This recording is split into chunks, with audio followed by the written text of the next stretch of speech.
You just say it outright. You think Bob Chapek was trying to pivot to the center from the perception that Disney was too far left, and this was a miscalculation that backfired?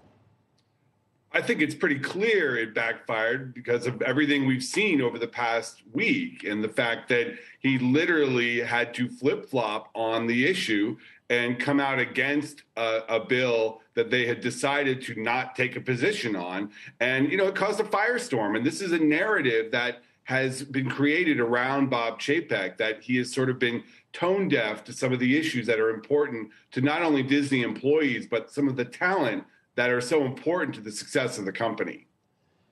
And since it's been a week or so since your piece, has he pivoted back to the point where he's, is it possible to do enough damage control in your view for him? It sounds like the tempers have cooled to some extent. No one knows, you know, how many people are going to be at the march and whether it's still as front and center as it was a week ago. You think it's working, these initiatives?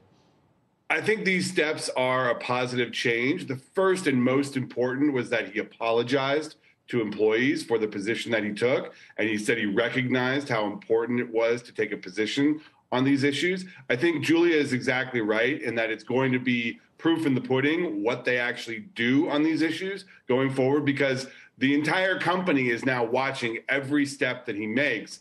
And it's going to be a gradual, but I think a positive thing for him to engage directly on these issues, because everyone is watching and he's got a year. This is a CEO whose contract is up in February of next year.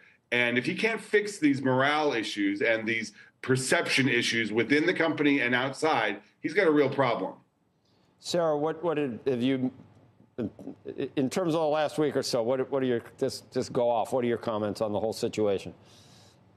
Well, one, it's notable that this is Florida. You know, this is a state where Disney has, I think, 80,000 employees. Many of them are LGBTQ. And so it's going to have to deal with these types of political issues moving forward with Ron DeSantis as governor. You know, this is an opportunity for him to elevate his own political cachet ahead of a potential 2024 run.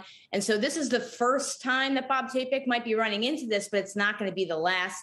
The other thing I know is that there's some whiplash happening right now with Disney employees. You had Bob Iger, who was leading the company for many years, an open Democrat, somebody who was considering a presidential run as a progressive. He took swift action in response to a lot of these political situations. You think back to the Georgia heartbeat bill. You think back to his handling of the Jamil Hill controversy. And so I think employees were expecting their CEO and their leader to come out in support of them. Now, as Matt has reported so well, that the company is looking to shift a little further into the center, I think it's going to have to reckon with how that move can impact internal morale. And, the big picture thought here is this is one piece of politics that Disney is going to have to deal with. But think about all the things around the world they're going to have to start addressing. You have Russia. They were the first studio to pull out. You have drama in China. Bob Chapek's going to have to figure out how to manage all of these political controversies